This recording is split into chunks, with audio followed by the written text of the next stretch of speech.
Hi everyone, my name's Alex. I own Powered by Catalyst. We're an AI business here in Frederick, Colorado. And today I want to talk about AI in your business and how you can integrate it today. So there's some concepts I'd like you to think about during this presentation, and one of them is a business powered by AI versus a human business.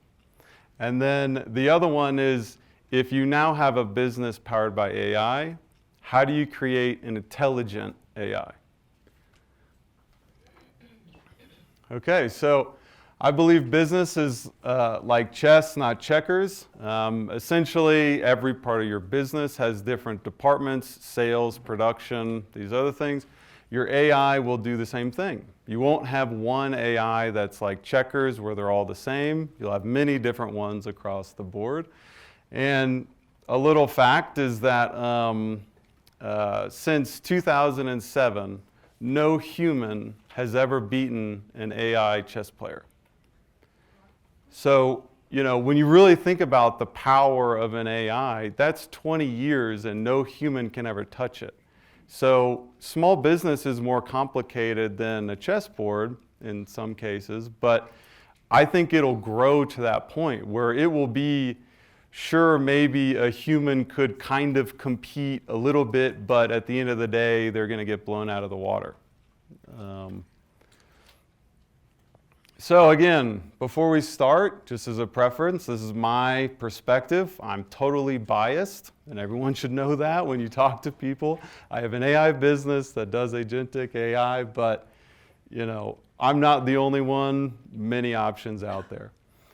So we'll go out and talk about the tool landscape, what you can use, and the tools you should integrate. I think everyone should go home and integrate one tool into their business, or just try to. Then practical AI today, how businesses are using it. This is not like a far off concept. This is not like in 2 years, in 5 years. This is like today. I mean, frankly, I'm doing this today. Why context matters. So this is about creating an intelligent AI. There's something called the data silo problem, where you have data that's in 20 different places, and then you ask an AI to tell you something smart. It can't really do it. It's just going to make it up. And then how I actually use AI. So I'll show you my actual work process that I use every day. Okay, so these are numbers today from businesses, your competitors. Now, it's not all your competitors yet, but eventually it will be. So people that are using general AI might save 10 to 15 hours a week. That relates in 300 to 450 a week in labor. Then operations, 15 to 25, 450 to 750, and the list goes on. And a lot of people have a concern when they see screens like this, like, oh, it's replacing jobs, I'm going to lose my job, all these other things. To be honest, in big business, I think you're right. That probably is happening. But I think in small businesses do not perform the same way big businesses do. So to me, I actually see it as an ability for small businesses to service the broader range and compete with bigger businesses. So it's not as though you should just install AI and be like, okay, well now I can cut my staff by 20%. It's like, no, now I actually have 20% more work that I could apply somewhere else. Because, to be honest, a lot of people don't want to work with small business because it's disjointed and messy and unorganized at times. So they go to big guys. But I think small business will be able to create a full suite for a customer. So the AI adoption journey. So this is what everyone's going to go through. You go from the starter. I just need AI to help me write an email. Now I need it to do social posts and other stuff. Now I'm doing it for everything. The scale is huge. My whole business is integrated now with AI. And the reality is, when you do this, you might think it's small, but you've gotten 1 AI, 2 AIs, 3 AIs, 4 AIs, and at the end of the day, you can't do anything. All the AIs are fragmented. They're all over the place. None of them communicate. And now you're going to have to pay a consultant to come in and build you a whole system, when if you did it right at the start, it would just be better. So This is like the software problem. So what happens in businesses is they start with, say, 12 tools. They end up growing into 22 and maybe 30. And the result is you end up with this data silo. Everything's all over the place. You have all kinds of logins. You might even have to have a password manager because you only want to pay for one user. And people are bouncing around these different users. Okay, so these are tools you can use. You could take a picture of this. They're on our website, but you should definitely go home and take one of these tools and put it somewhere in your business, even if you're already using AI. Just take one of these and plug it in. There's all kinds, I can't go into all of them into detail, but their websites tell you exactly the problem they're trying to solve, and they're great tools. This is the starter stack. Someone might start with Squarespace or Wix. They have QuickBooks. They have Trello to communicate with their team. They have HubSpot, CRM. Then they have their ChatGPT or their Fathom, their note-taking. And I'm sorry I'm going fast. We only have 30 minutes. I normally do it in an hour. But this is your starter stack. This is where you live within all your software. And you might say, well, I really might only have 2 or 3 tools. But in reality, it's not true. It's everything you log into. Now, this is the second piece. It's clipped a little bit, but you're starting to grow. You're starting to say, okay, well, now I want a bigger social media presence or bigger marketing presence. And now I'm stacking software or AI. And so you get to this point where you're like, man, my software is, boy, it does all this good stuff, but it's a little bit, I'm kind of starting to get confused where everything goes. And then this piece, this is what I jokingly call the Frankenstein stack. So this is when you get software where it's just like the whole goal for all small businesses is to grow from like 1 employee to 50. Well, play that out. Say if you really did that, where do you end up? You might end up in a place where you have so much software that you don't know what to do with it. And if you're to go back to the original concept, a business powered by AI, how is an AI going to have any idea what's happening here? There's likely all kinds of pieces that are breaking these lines in between them. And you'll end up with something that you can't do anything with. And so, yeah, this is just the software stack. So then practical ways to use it. This is your competitors. So about 60% of your competitors are using it for email. 56% are using it for customer service. 50% personalizing it like they taught at their business and then to improve production. So how much are you using it compared to them? And if you think back to the first slide, people could be saving $300 to $400 a week depending on what they install it in and how it's done. So to work with AI, the first thing you need to do is ask what problem you're struggling with, and then what type of tool can I integrate with and have it solve it. So my knee-jerk reaction is always, if I have a problem, I try and evaluate what AI tool I could give it to. Now, I don't always go and give it to that tool, but that should become your like knee-jerk because, frankly, you don't know enough not to. It's like you just need to go and be like, I have this problem. Well, let me check with AI real quick. Not even just ChatGPT, but check if there's a tool and see if I can offload some of this work. And you might decide it's a bad idea, but just get into the habit of doing that. So then, if you were to go install AI in your business, you go out of this conference and say, man, these guys are crushing it. I have however many member team, I'm going to install it. You need to be able to communicate with them. This is not just like, oh, we're getting QuickBooks. Everybody knows, no one's scared of that. If you go to your employees and you say, hey, we're getting an AI, he's probably going to go on Indeed and look for a job. I mean, let's just be honest. So with the executive, they're saying, I keep hearing about AI, but nobody shows me how it helps. Essentially, cool, but what does it do? Then the manager, I'm already stretched. I'm managing my team and putting out fires. Now you want me to learn something else. And the employee is saying, every time company brings in new technology, more work for me or someone gets fired. Why should I support this? So like your employees might actually fight you on installing AI. And then the skeptic, I've seen fads come and go. Blockchain was supposed to be great. I'll believe it when I see it. So if you're trying to install AI, you need to go in not with the mindset of, oh, I'm going to save $400 a week.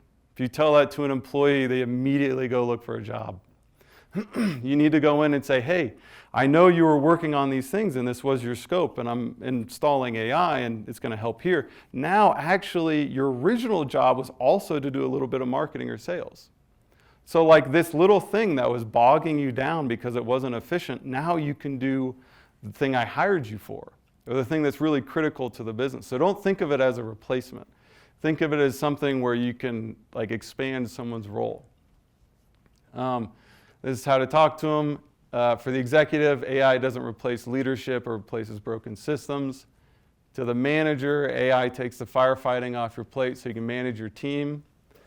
Employee, it handles the repetitive stuff you hate doing so you can do the stuff you're actually hired to do. Then the skeptic, show them one small win, one small thing that someone is like, oh my God, that used to take me 3 hours. If you show them that once, they will be a customer for you, or at least an adopter. So better prompts. Remember, if I'm going to be a business powered by AI, how do I do that? You use the right AI. You could use Claude for things. You could use Gemini. You could use ChatGPT. You could use all sorts of tools, but you need to know what they're good at. You need to provide context. You need to tell it who you are and what your business does and who the audience is. Give it examples or context of what you're talking about. Don't just say, give me a business plan. It's a yes man. It will always give you what you ask it to do, but you asked it a bad question. Use examples. In that scenario, you could say, here's 3 good business plans that I like. I target small businesses in Colorado and we're a SaaS company or whatever it is. You give it 3 of those, it will give you a smarter result. You set constraints, you tell it what not to do. You say, we don't have a budget of $10 million. We don't have 50 employees to do all this stuff, so don't give me stuff that would do that or that would need that. Okay, your business owners and the concerns. So, a technology dependence, I've heard this before. They say, well, I just don't want to rely on AI. I don't want to install it into my business and now I have to deal with it all the time. To be honest, you rely on email. No one can run their business in here without a phone. So all of your businesses rely on technology. It's just you're arbitrarily saying you don't like the new one. Technological skills. So this is true. You can absolutely jump into AI and create a terrible product that runs your business into the ground, not to be dramatic, but it can take you on a bad journey, right? So you do need to 100% not jump in and just say like, well, it's going to do everything. It's like, well, let's get some pieces and start walking into it. Workforce reduction. Everyone says it's going to fire everybody. I think the people that do that are wrong. I think big business, that might be the right move to do. I think small business, the small businesses we have are not servicing well enough, to be honest. Privacy concerns. This is true. Do not take a social security number and put it into AI. A lot of them train themselves on your data unless you set it up right. There are things you can do or pay for so it doesn't train itself. But if you or an employee, more likely, took like an onboarding document from a new employee and it has a social in it, it could inject it in there. Something as well is if you're a landscaper in Erie, Colorado, and you're prompting with Claude about building a business plan, and you say, wow, this is really building a great business plan. And then your competitor goes to Claude and says, man, I'm trying to build a landscaper in Erie, Colorado. It could very easily just take yours and give it to them. And so there's a little bit of company, like intellectual property. People don't know, okay, why context is everything? This is the data silo problem. And of course, I have something in my throat. But the knowledge. So this is what the AI has been trained on. It's what it's good at. Claude's great for research. Other things are great for image creation. Take the right problem to the right AI. Then your situation. You need to give it your context, who you are, what you're doing. You need to give it instructions. hey, like people honestly give terrible prompts right now. You are just giving, you're like, yeah, it's like telling an employee, go build a fence. And you've given them no materials, nothing, anything, and they build it on the wrong side of the yard and you come back and you're mad. That's your fault. You didn't tell it to do the right thing. Guardrails, tell it to not do things. AI does not understand like strange things that we all understand. Like in the example of telling a landscaping employee to go build a fence, right? The person would know to not drop the wood on the flowers. They would say, well, I'll just put it over here on the grass or whatever. But an AI isn't like a person. Like we assume it like fully understands these things, but it doesn't. So the AI would just, it's visual, but it's conceptual. It would just go dump the stuff on the flowers and you'd come back and be like, whoa, why would you ever do that? And like, it's not a person. Like it doesn't get the things you get. This is a part of the data silo problem. I think in 2022, it's kind of like the AI revolution where everything exploded. There was essentially 500 AI tools, and it's somewhat made up numbers, but there were very few tools. Then you go after 2022 and over 15,000 tools. Every single software you use has now with AI. You go to QuickBooks and it's like, well, interact with our little agent and talk to it about invoices and all these other kinds of things. And then what you end up with is fragmentation. If you have all these AIs doing all kinds of different things in different places, none of them will ever be able to really know. Like if you went to QuickBooks and you wanted true context on like a work order or like a deliverable for a customer, it's not going to know. It might know your invoice and your accounting, but it's not going to be able to relate that to the project side. So this piece here is an example of a human business versus an AI business, okay? So say you scheduled a call with someone, they did it on Calendly, then you get a calendar invite on Google Calendar. Then you set up a Zoom to talk to them. You give it to Fathom AI to transcribe it. You copy and paste that to Claude or some AI to give you a summary. Then you decide you might use something like Lavender to make the email better or to score it. Then you might use HubSpot to send the email to your CRM side. Now in HubSpot, you're copy and pasting the call notes to the CRM. Also in HubSpot, you're making tasks. Let's say you need to make a deal now. You go to Google Sheets. You communicate with your team. You go to Slack. Now you need a proposal. You might use Google Docs. You might send a signature through like DocuSign. And then you need to log the revenue through QuickBooks. Okay, so a little bit of an exhausting process, and it might be a little bigger than what everyone does, but probably only a little bigger by a few steps. So this is what a lot of us do, but no one understands that we're doing it. And in my opinion, there's only really like 3 things that were truly valuable here.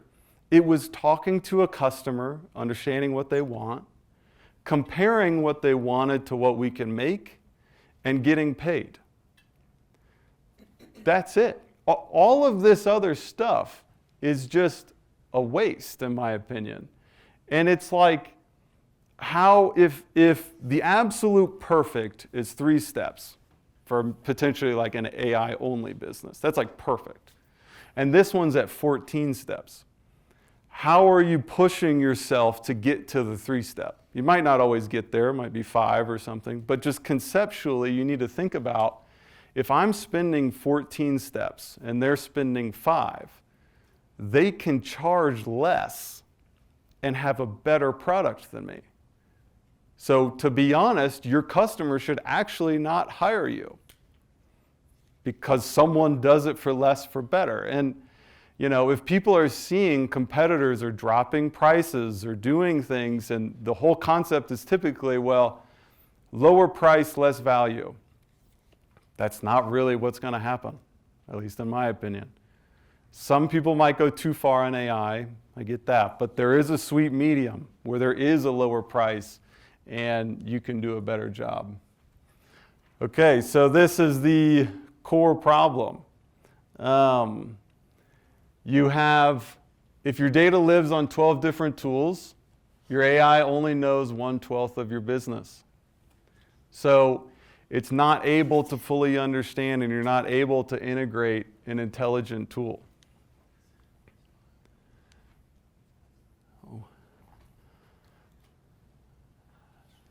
So your employees are using AI. The funny thing I like to say is you go tell your employee to do something, they go tell an AI to do something. Okay, that's like the honest work path. And honestly, your customer tells you to do something, you go tell an AI to go do something. So there's this funny little waterfall of like, we are all actually sending each other back responses from AI. Because you send it to your customer, and then your customer takes that and gives it to ChatGPT, and then they send you an email back. So there's this funny like AI to AI communication going on, but no one is like regulating it. And in your business, in my opinion, a business AI is going to be as common as a business email. Like when you onboard someone, you're going to be like, hey, okay, you're working with Catalyst, and here's your business AI, here's your scope of work, here's what you need to do, and by the way, if you ever have any questions, here's our business AI. Because you need to control that. You cannot let your employees just go to some random AI they talk to about making recipes at night, a business question, right? Like, you need to really understand the flow of how all this is working and control it. Otherwise, what will happen is your employees are going to tell you stuff like it's real, but it'll just be AI. And honestly, you should have a gut check with all of your employees or people you work with about, you need to clearly tell me when you're giving me AI. It's like a safe word, okay? Like, we have a safe word where I gave you this, but I used AI. Okay, so make sure you look through it. Okay, I think AI is like a turbo. It's not a replacement. I think it's going to make you better or faster. It's not going to replace you. I do think AI is only 70% effective. So there's like a 30% loss. And it's kind of a made-up number, but there's a loss associated with it. And what if you do something where if you keep prompting and keep working on the same thing, you might be drifting like away from the original thing you were talking about, and you don't know it. Everyone kind of thinks when I work with AI, everything's just great. It's like I'm talking to an expert because it acts like it is. In reality, it might be hallucinating or gaslighting you. Okay? This thing will gaslight the Jesus out of you. Okay, please be very careful with it. And we've noticed this in our business. If we come up to a point where the AI says, this is a problem, don't do it, and we say, do it anyway, it will. And what will happen is that problem was real, and we did not stop it, and we're talking to a yes man, and we just run off into this terrible direction when we kind of think we're geniuses. We're like, oh, we cracked the code. Like, no, you probably didn't.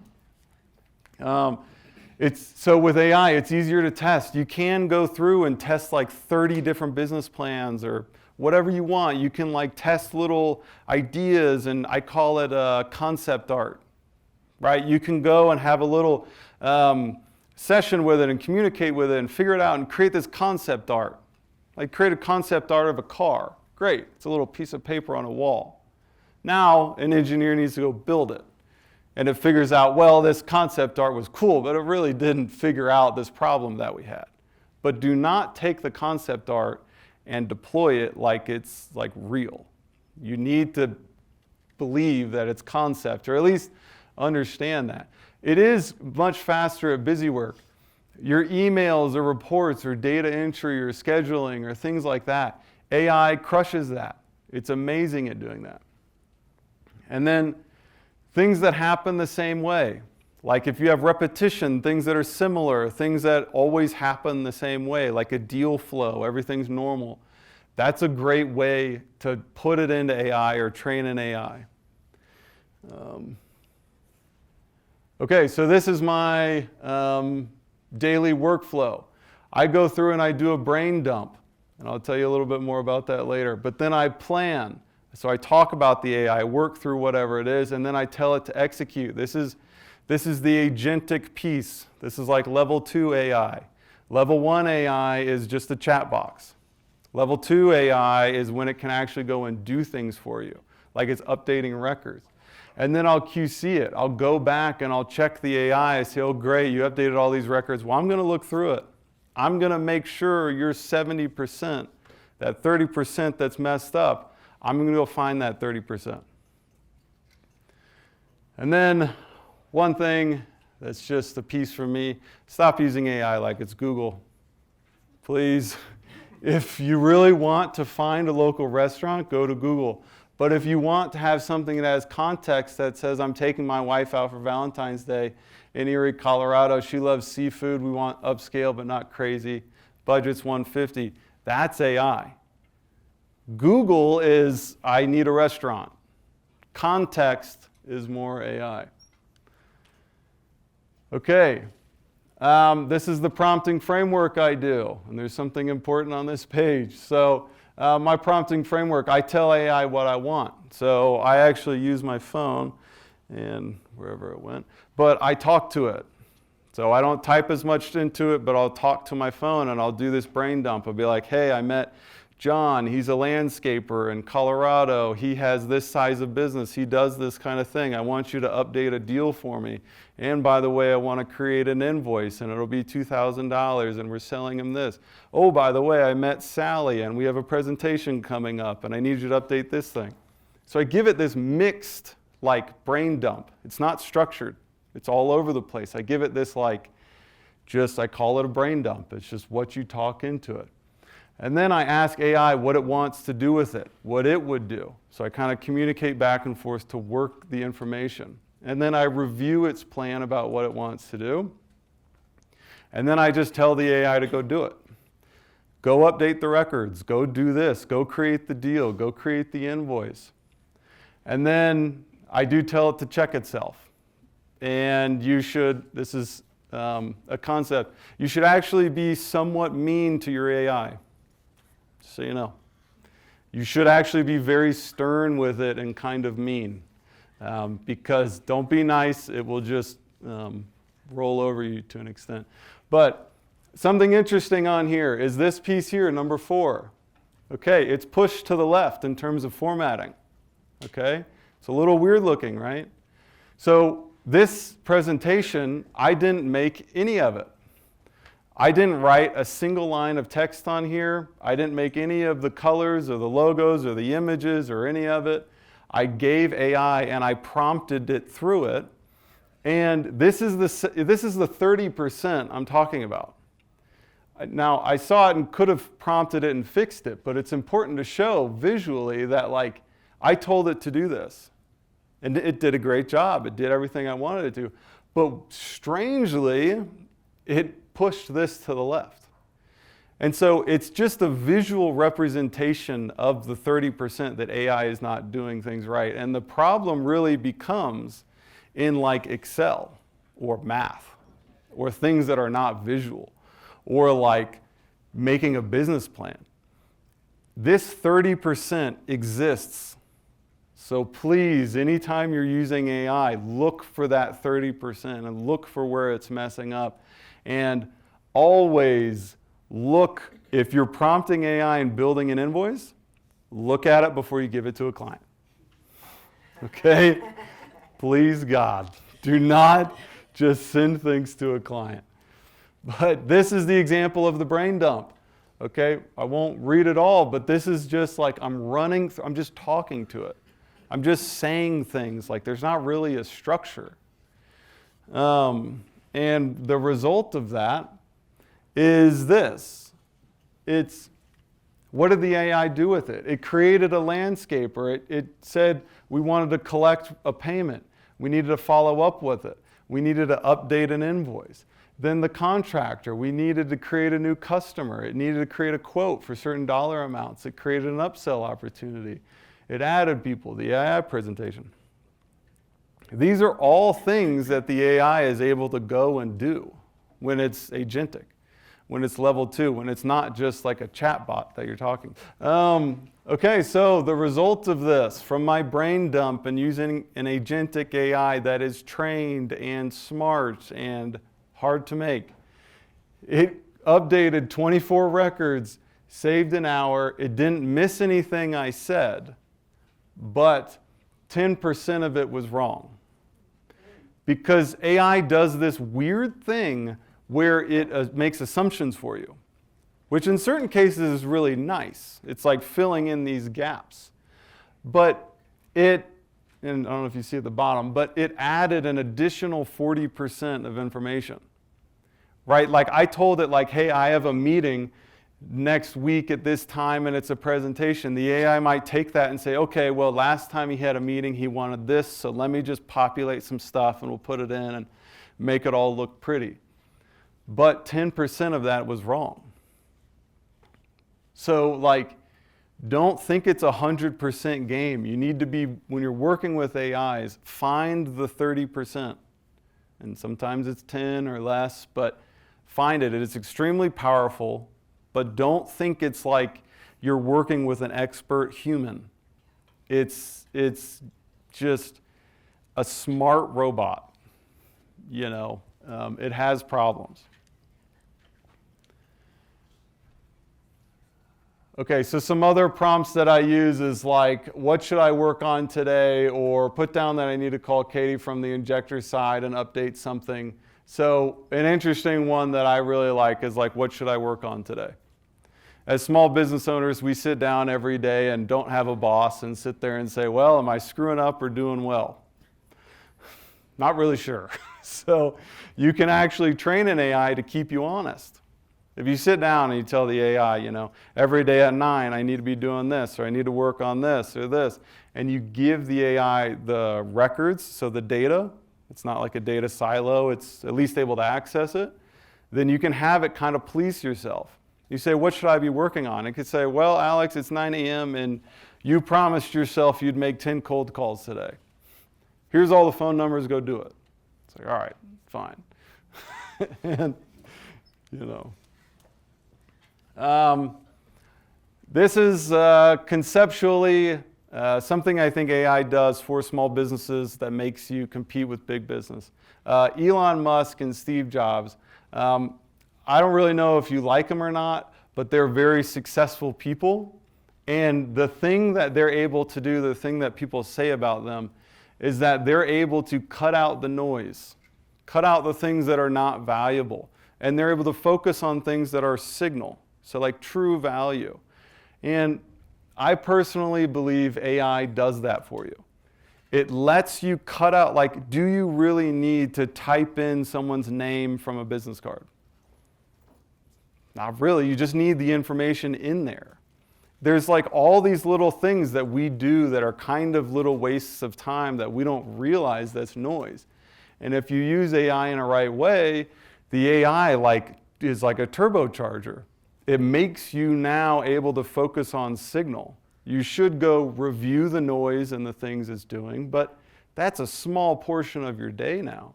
And you're able to focus on the big stuff. And I don't have too much time, so I guess I'll wrap it up there. But thanks, everyone. Hope you all have a good one.